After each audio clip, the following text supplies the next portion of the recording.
Bienvenidos a un nuevo Mates con Historia. Les doy una bienvenida a los nuevos suscriptores. Les doy un gran saludo desde la ciudad de Rosario. Espero que estén muy bien. Una hermosa jornada después de varios días de lluvia intensa, acompañando un poco lo que fue aquel 25 de mayo de 1810, según dicen las crónicas, ¿no? Que llovía. Ahora ha vuelto el sol radiante y estamos con un clima mucho más, la temperatura más acorde a la época. Quiero invitarlos especialmente el próximo viernes 2 de junio, el viernes 2 de junio a partir de las 18:30 vamos a tratar de poner un flyer. Me han invitado a ser parte de un panel, a ser orador junto con Carlos Bukovac, a quien conocen ustedes por El Cazador del Libro, y otras personas. Vamos a estar dando una mirada, una reflexión acerca de la batalla de Punta Quebracho. La batalla de Punta Quebracho, le hemos dedicado un Mates con Historia el año pasado precisamente. Y esto va a tener lugar en un museo, en el Museo del Río Paraná, el Museo del Río Paraná en Puerto General San Martín. Hemos destacado que es un muy lindo museo, inaugurado hace un año, y tiene, como parte de esas instalaciones, está también el complejo cultural Batalla de Punta Quebracho. Esto es en la ciudad de Puerto General San Martín. Para los que son de la zona, Puerto General San Martín, San Lorenzo, en fin, la zona norte de Rosario, están todos cordialmente invitados, ¿sí? Realmente vale la pena llegarse, no tanto quizá por la charla y escucharme a mí, pero sí por esto de que una instancia, un museo municipal, con ayuda también del gobierno de la provincia de Santa Fe, quieren poner en valor y quieren rescatar del olvido a lo que fue ese acontecimiento, que fue una victoria de las armas argentinas frente a la Armada anglo-francesa el 4 de junio de 1846. Me estoy refiriendo a esa victoria que fue la victoria o la batalla de Punta Quebracho. De modo tal de que están invitados. Muchas gracias a las autoridades del museo que me han invitado. Vamos a tratar de obtener algunas imágenes cuando estemos, como para compartirlas con ustedes. Bien, hecha la invitación, siguiendo con esta seguidilla de Mates con Historias dedicadas a mayo de 1810, ¿se acuerdan? Empezamos analizando la figura de Mariano Moreno. Continuamos, el último Mates con Historia, analizando la España de 1808. Los sucesos en la metrópoli, en España, en 1808, la invasión napoleónica francesa, el alzamiento del pueblo español, lo que ellos llaman su guerra de independencia, el movimiento juntista, las juntas que van surgiendo en la península ante las noticias de, digamos, el cautiverio, la vacancia del poder real. Es decir, no había un monarca que gobernara a España. Y esto, tarde o temprano, de continuar esa situación de acefalía, podríamos llamar, iba a llegar al otro lado del Atlántico, como ocurrió. Y eso es lo que ocurre el 25 de mayo de 1810. La instalación de la Junta, la primera Junta, la Junta Provisoria de Gobierno, en la ciudad de Buenos Aires por ser capital del virreinato del Río de la Plata. No fue la única, va a haber juntas también en otras partes de la América Española. A mí me parecía importante detenernos en lo que para mí, a lo mejor esto es un defecto profesional como abogado, es de toda esa semana de mayo, la semana de mayo, 18 al 25 de mayo, para mí la jornada más importante desde el punto de vista de cuál es el fundamento del movimiento de mayo, el fundamento jurídico, la argumentación política, ¿no? Porque semejante movida debe estar justificada en algo, ¿no? Es la jornada del Cabildo Abierto del 22 de mayo. El Cabildo Abierto, vamos a tratar de poner la típica imagen, ¿no? Los vecinos presentes ese 22 de mayo se reúnen en lo que se acondiciona la galería de la planta alta del Cabildo, el Cabildo de Buenos Aires, edificio que todos conocemos. Bueno, la planta alta, la galería, de por sí abierta, con esas arcadas, bueno, se la cubre con lonas, un poco para generar un clima de cierta intimidad, pero claro, lona mediante, arcada mediante, baranda mediante, estaba la plaza, ¿no? Estaba la plaza. Y aparte, según las crónicas también, ya el clima era un poquito más ventoso, otoñal diríamos, entonces también para generar una suerte de reparo, ¿no? De reparo a las inclemencias del tiempo. Vamos a leer partes de Vicente Sierra, que desarrolla con mucho detalle lo ocurrido en esas jornadas. Estaba yo releyendo, ¿no? Por ejemplo, la cuestión de las escarapelas, los cintillos, blancos y celestes, celeste y blanco, que pasaron a la historia, digamos, dándole protagonismo a French y Beruti, ¿sí? Recordarán ustedes, Domingo French, Antonio Beruti, los que repartían las escarapelas, los cintillos celestes y blancos. Vicente Sierra se detiene y cita a otros autores, testigos de la época, que dejaron sus memorias. Desmitifica un poco la cuestión de la escarapela y niega rotundamente que French y Beruti hayan estado repartiendo cintillas celestes y blancas. Sí es cierto que hay registro de que se repartía entre los patriotas, llamémosle así, tomemos con pinza estas denominaciones, porque va a haber revolucionarios pro emancipación nacidos en América y también españoles, y dentro de los refractarios o los que resisten esa movida va a haber también españoles y americanos. O sea, pero bueno, tomémoslo así a la hora para entenderlo, ¿no? Se repartían cintas blancas, que algunos llevaban en el ojal, en el sombrero. Cintas blancas se supone porque el distintivo del regimiento de patricios, esa milicia popular surgida con las invasiones inglesas 4 años antes, los patricios tenían una suerte de penacho blanco, al menos en esa época, desconozco en detalle la cuestión de los uniformes. Entonces posiblemente se haya popularizado el distintivo, la cintilla blanca, como símbolo de unidad, de confraternidad de ambas Españas o de ambos reinos, digamos, de América y de España a la península, ¿no? También algunos lucían una efigie pequeña de Fernando VII, que se había impreso el año antes en la imprenta de los Niños Expósitos. En fin, hay distintas versiones, pero lo que sí está desmitificado es la cuestión de que Domingo French y Antonio Beruti no repartían cintas celestes y blancas, ¿no?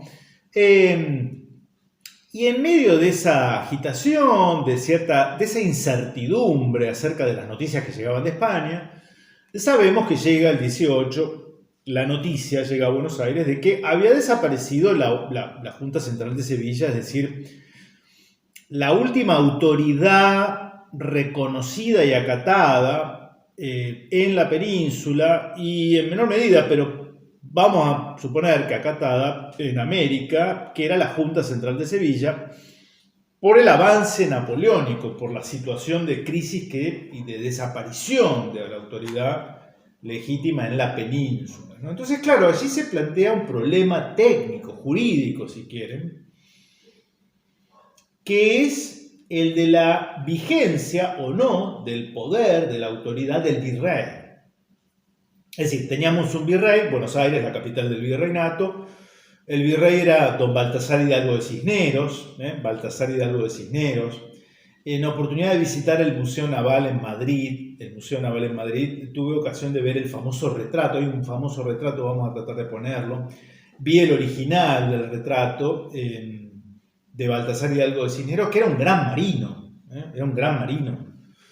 de la flota, de la Marina de Guerra Española, ¿no? Participó en Trafalgar, bueno, del lado de los derrotados, pero bueno, Bueno, Baltasar Hidalgo de Cisneros, virrey en el Río de la Plata, que había sido designado precisamente por las autoridades metropolitanas, las autoridades españolas. ¿Qué pasaba con su autoridad si la autoridad que lo había designado a él había desaparecido? Esa era un poco la duda, la incertidumbre, ¿no? Correspondía, por tanto, constituir una junta gubernativa que gobernara a nombre del cautivo rey, del rey cautivo de Fernando VII. En fin, ¿qué hacer? ¿No? ¿Qué hacer? Y para ello es que se convoca al Cabildo Abierto. La convocatoria la hace el propio Cisneros, ¿no? La convocatoria a un Cabildo Abierto. El Cabildo Abierto era una reunión en la que la decisión ya no era de los miembros del Cabildo, sino que se convoca a todos los vecinos de la ciudad, ¿no? Esto estaba previsto, siempre funcionaba así. No va a ser el primer Cabildo Abierto, el del 22 de mayo de 1810, por ejemplo. Hubo Cabildo Abierto en febrero de 1807 para deliberar respecto de qué hacer ante la segunda invasión inglesa. Ante una situación de peligro, las normas consuetudinarias establecían que el Cabildo debía sesionar de modo abierto y por tanto invitar a todos los vecinos.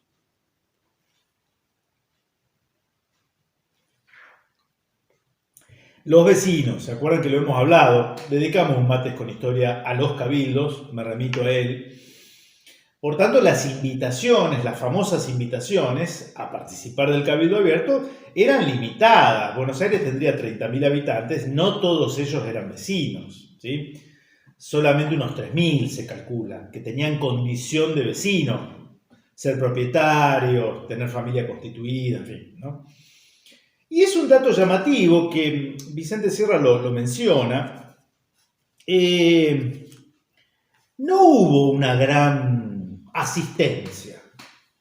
Esta es la realidad, ¿no? Porque se reparten 500 invitaciones, más o menos, 500 esquelas, ¿no? De modo urgente, porque era algo que había que hacer en poco tiempo. Y de esas 500 esquelas, los que concurren son 250. O sea, no estamos hablando de algo que concitara demasiado interés. Acá, por ejemplo, Vicente Sierra dice: lo poco que se sabe al respecto demuestra que la invitación al Cabildo Abierto se recibió por muchos con apatía. Se sabe, por ejemplo, que Pedro Díaz de Vivar no concurrió porque llovía. Benito González de Rivadavia justificó su inasistencia declarando haber sido forzoso poner en cura radical de 3 días a esta parte, o sea, estaba en cama. Por distintos motivos dejaron de asistir el regente de la Real Audiencia y el fiscal del crimen. O sea, no solo eran vecinos, sino que eran funcionarios, ¿no? Personajes de quienes no cabe suponer que faltaron al acto porque las tropas les hubieran impedido el paso, porque ahí había una versión de que había algunos regimientos que se habían colocado en las bocacalles de la plaza, haciendo una suerte de filtro, ¿no? De ver quién entraba, quién no entraba, pero en general no. Vicente Sierra lo que dice es: había poca gente adentro del Cabildo para la sesión porque en general no concurrieron, por falta de interés, ¿no?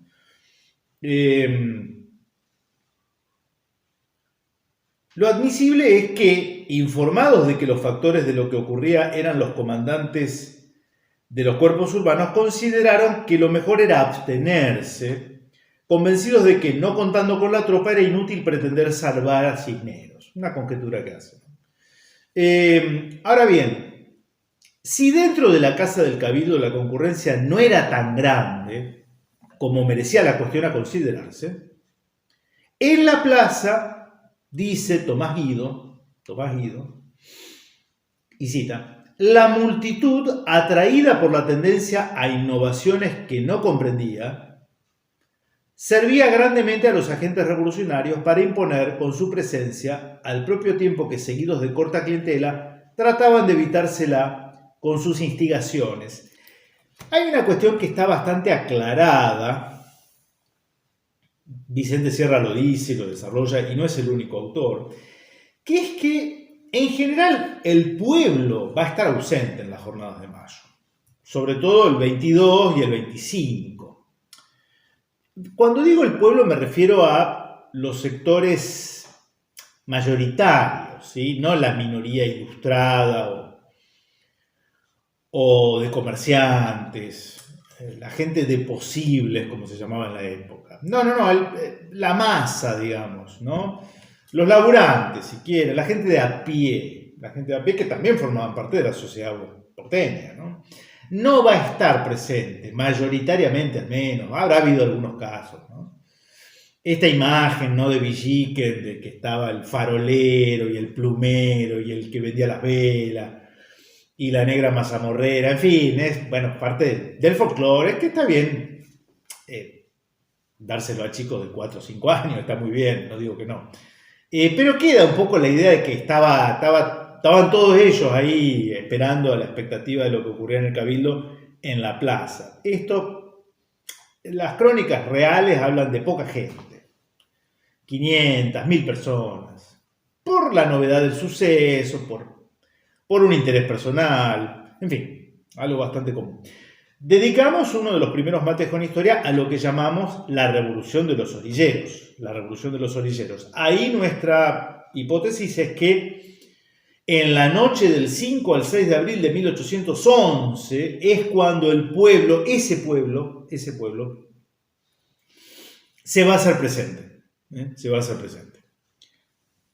Para sorpresa de algunos. La cuestión de si el pueblo o no, si la revolución fue popular o no, para mí es importante. No por una cuestión numérica. A mí no me interesa el concepto. El concepto de pueblo no lo abordo, no lo analizo desde lo numérico. ¿No? Desde lo numérico, de si había mucha o poca gente. Ese cálculo mezquino de puntero político. No es lo que más me interesa. Sí, el pueblo como protagonista de la historia. O sea, la historia la protagonizan personas, pero la protagonizan los pueblos también, con un sentir común, Y cuando refiero a pueblo no me refiero a la masa amorfa, a la masa histérica, a la masa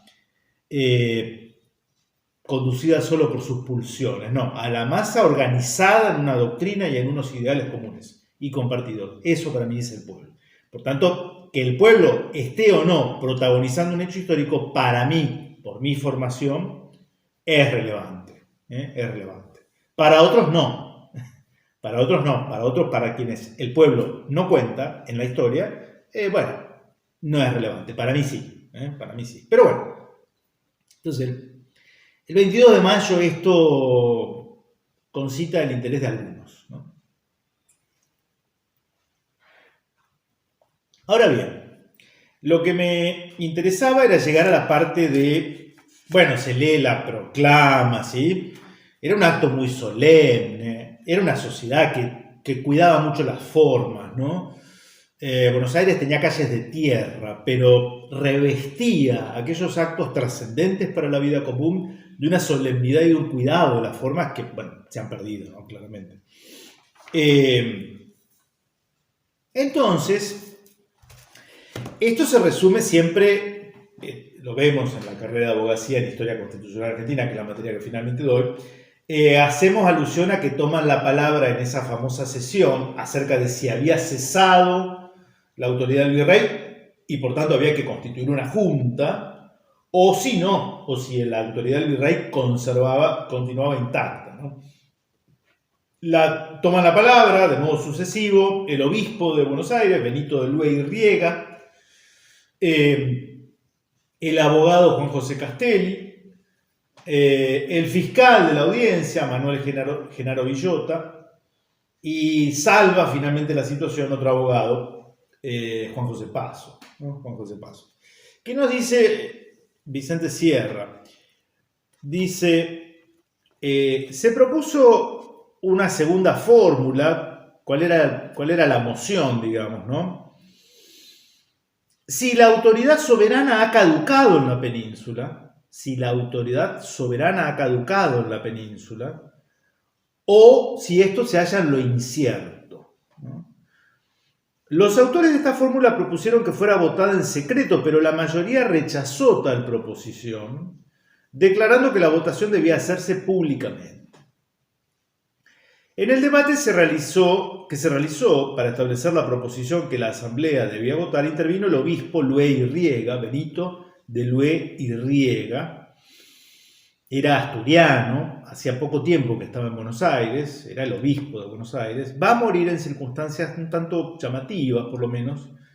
No era un hombre mayor, muy anciano, va a morir en 1812, un par de años después, ¿no? Intervino el obispo procurando pacificar los ánimos. Y acá es donde vienen algunas cosas un tanto a veces confusas. Saavedra dice en sus memorias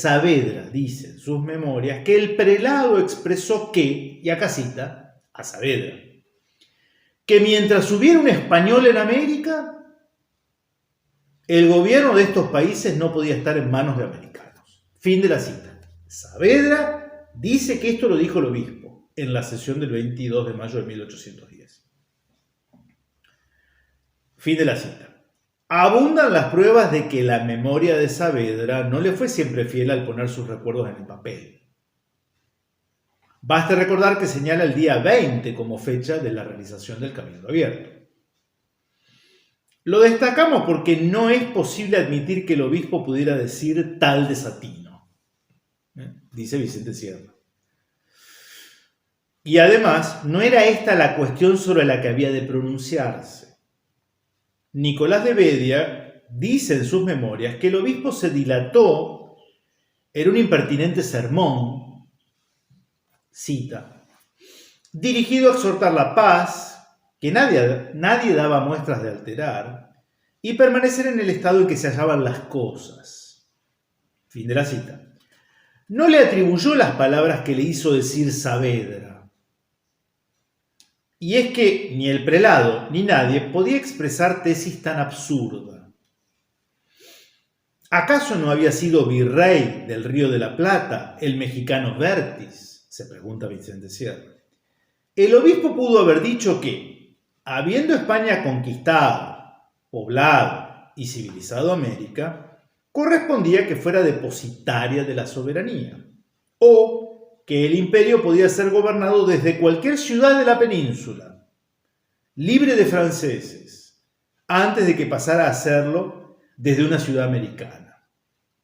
Para justificar su tesis de que no se debía innovar, pudo el prelado decir muchas cosas, menos la que le atribuyó Saavedra. O sea, se está desmarcando Vicente Sierra de la veracidad de esto que pone Saavedra. ¿Qué ha quedado? Esto se sigue enseñando así, la palabra del obispo. Por tanto, vamos a ponerlo un poquitito, vamos a tomarlo con pinza.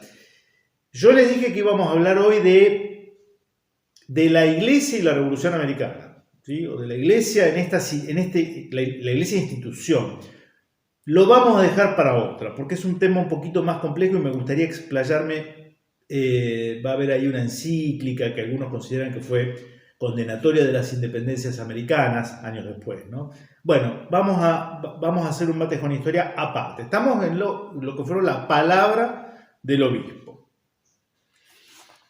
En su memoria, Nicolás de Bedia agrega, y acá nos metemos un poquitito, ¿no?, en lo que habrá sido esa atmósfera. Al cabo de algunos minutos hubo rumor, y aunque varios quisieron responder, les faltaba la resolución, el hábito y les contenía el recelo, temían el desenlace de aquel grandioso drama.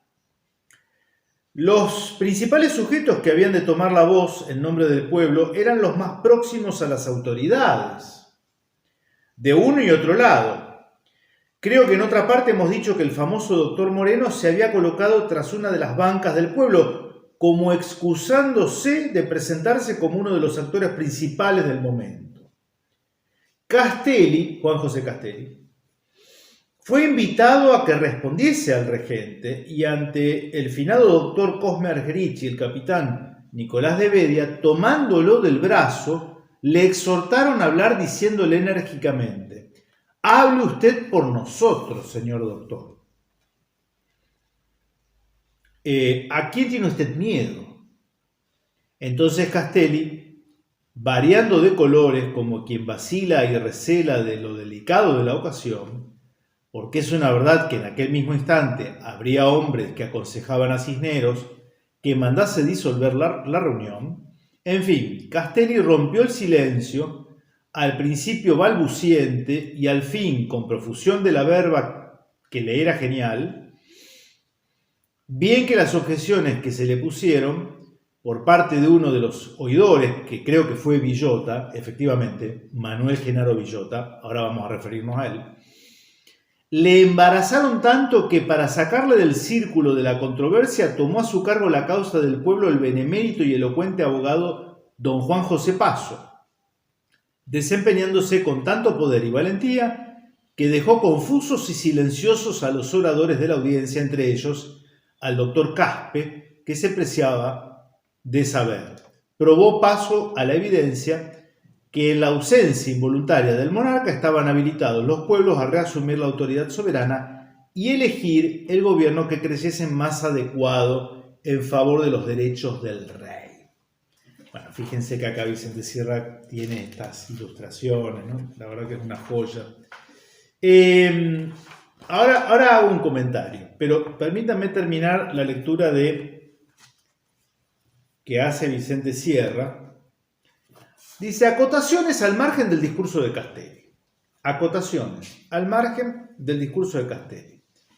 Las palabras atribuidas a Castelli han sido interpretadas como expresión de un ideario revolucionario que habría sacudido los cimientos del Imperio Español.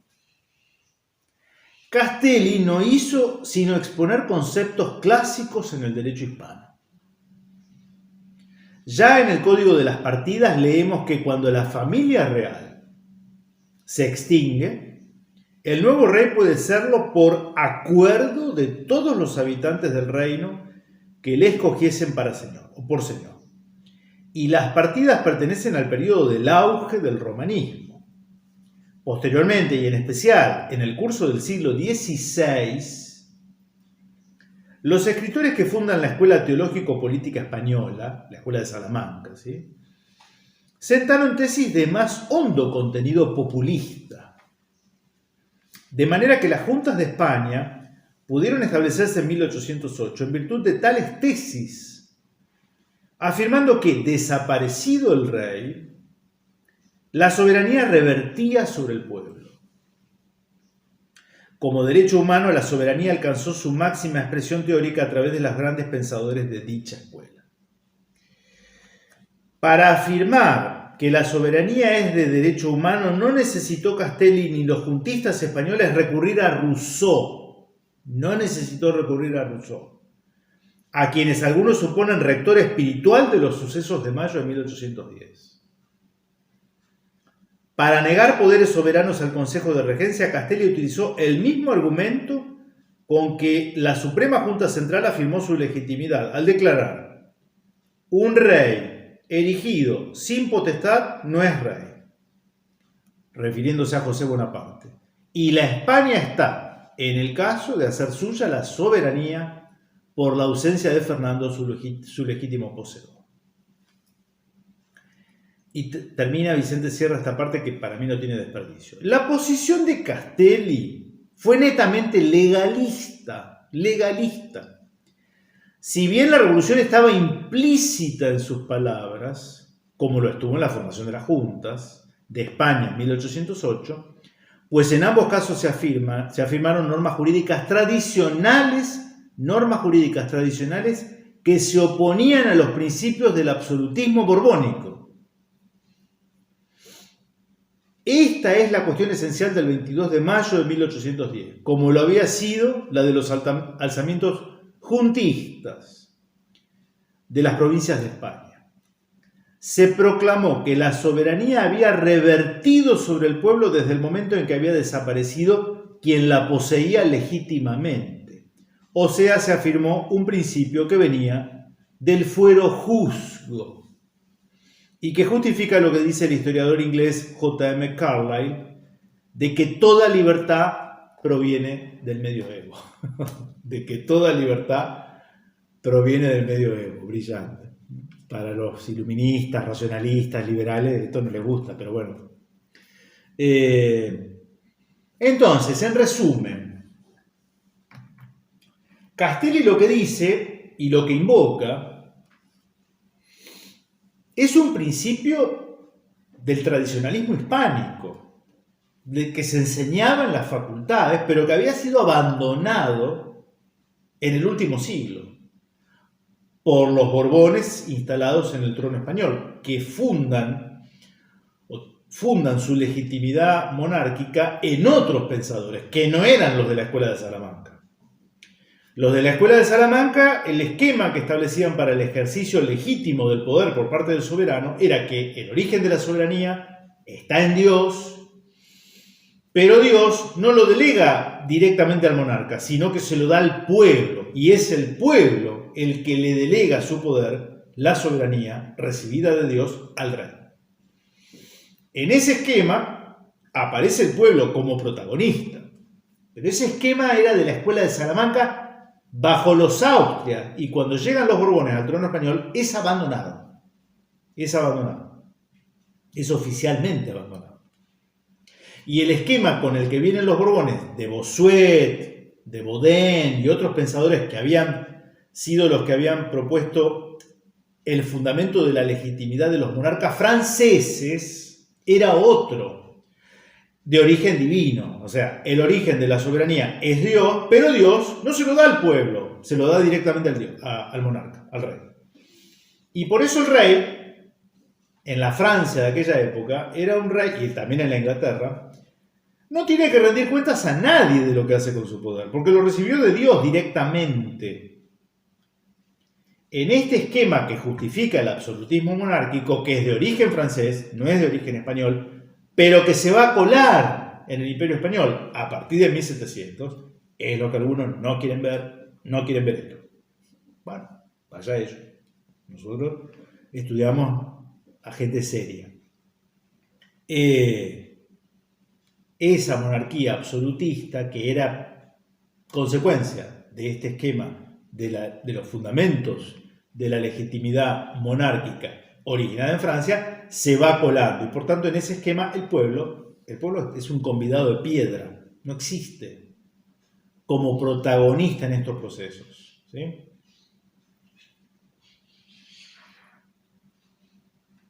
Por tanto, lo que está diciendo Vicente Sierra es que Castelli, en el momento, por su formación, porque él estudió esto, le enseñaron esto en las universidades, rescata del olvido una teoría que había sido abandonada en el último siglo, la teoría de la retroversión del poder al pueblo, que ausente el monarca legítimo, su poder no vuelve a Dios, sino que vuelve al pueblo, y el pueblo decide cómo autogobernarse o en quién delegar ese poder. No lo dice Vicente Sierra, pero es interesante. Villota, Manuel Genaro Villota, oidor o fiscal de la audiencia, le va a contestar a Castelli y va a introducir un elemento que va a acompañar las guerras civiles durante todo el siglo XIX, porque Villota, Bicho, le va a decir: es cierto lo que usted dice, Castelli. Si está ausente el monarca y no hay autoridad legítima que gobierna en España, entonces la soberanía retrovierte al pueblo. Pero le dice Villota: pero el pueblo no son los vecinos de Buenos Aires solamente. El pueblo son los pueblos que componen el virreinato. Porteños, correntinos, cordobeses, mendocinos, altoperuanos, orientales. Eso es el pueblo al que retrovierte la soberanía, no Buenos Aires. Es, podríamos decir, el nacimiento del federalismo argentino, ¿no? Y esto se va a ver luego, ¿no? Porque entonces los que tienen que deliberar acerca de qué es lo que hacen no son solo los vecinos de Buenos Aires, son todos los vecinos de todos los pueblos del interior. Y ahí es donde le contesta Juan José Paso. Esto era una interna de abogados, como verán, ¿no?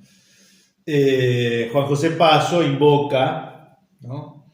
Bueno, es cierto, sí, hay que tener la opinión de todos los pueblos del virreinato, pero como eso lleva tiempo, claro, porque hasta que vengan del Alto Perú, de Paraguay, tenemos que resolver esto ahora.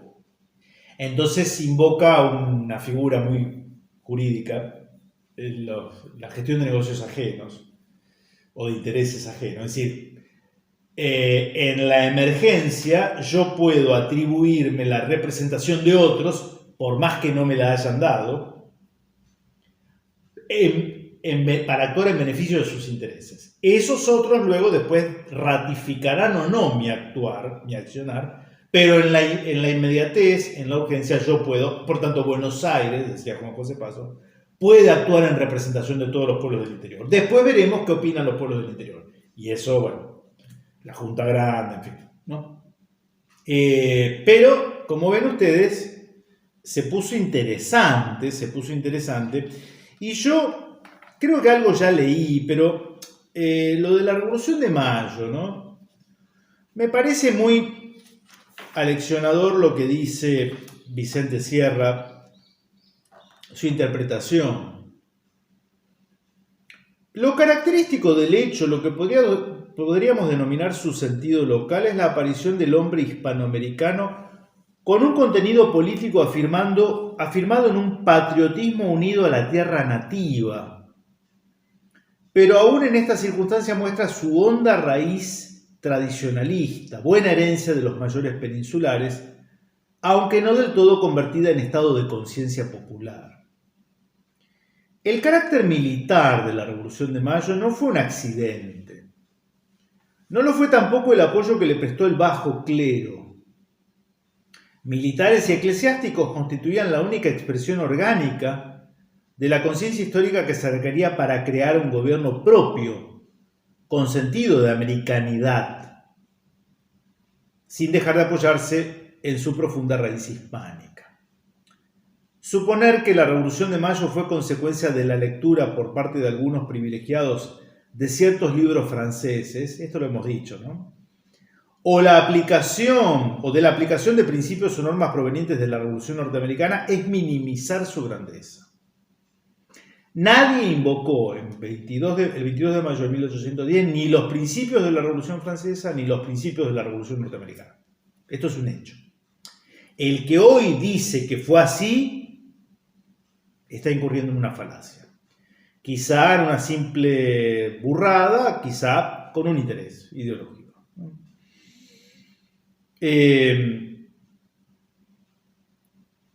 Si no se identificaran en ella, en la Revolución de Mayo, elementos propios, habría carecido de consecuencias. La historia no da saltos en el vacío. Una independencia nacional no es concebible sin sentido nacional. Está queriendo decir que si lo nuestro iba a ser un plagio de Francia y de Norteamérica, ¿cuál era el sentido de esa revolución? Y los hombres de Mayo se consideraban tan españoles como los nacidos en la madre patria. Eran localistas, no podían ser nacionalistas. Los movió un problema político, dentro del cual la independencia de la monarquía española era una alternativa previsible. Pero no podía ser y no fue un propósito buscado. La emancipación fue consecuencia ineludible de circunstancias sucesivamente determinantes. La emancipación fue consecuencia ineludible de circunstancias sucesivamente determinantes, saldo de una descomposición inocultable que aquejaba el Imperio Español, sometido a un régimen ineficiente para dominar los factores destructivos de la unidad imperial que ese mismo régimen había puesto en libertad. Digo esto para los que creen que siempre, en todo lugar, de modo omnisciente, omnipresente, el Foreign Office y la corona británica está en todo, hasta en la sopa. Es más complejo el tema. Nosotros no decimos que no. Lo que decimos es que ese protagonismo de un 100% que algunos le otorgan y que desconoce esto que acabo de leer de Vicente Sierra, termina siendo funcional a ese predominio, ¿no? Como si fuera una suerte de poder sobrenatural, ¿no? Lo de Inglaterra. Cuando los hombres de Mayo denunciaban los lazos que pretendían someterlos a la metrópoli y a la par afirmaban su lealtad a la corona, confirmaban la Real Cédula de 1519 que estableció la unidad distinta que estableció la unidad distinta a la de España del Reino de Indias. Y se refiere a 1519, con Carlos I o Carlos V de Alemania. Nuestro vínculo como reinos de América, esto que decimos, ¿sí? De que en esa época éramos provincias, no éramos colonias de una metrópoli, nuestro vínculo, el de los americanos, es personal con el monarca, no con el Estado español. Es personal, es un juramento de vasallaje que admite obligaciones recíprocas con el emperador, con el rey, con Castilla, por otro lado, no con España. Esto fue así,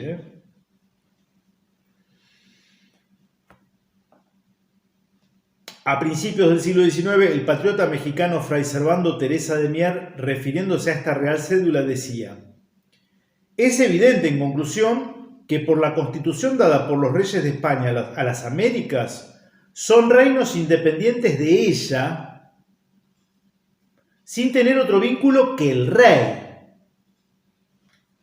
precisa y únicamente en calidad de rey de Castilla, el cual, según enseñan los publicistas, debe gobernarlos como si solo fuese rey de ellos, mejor diría, emperador de las Indias.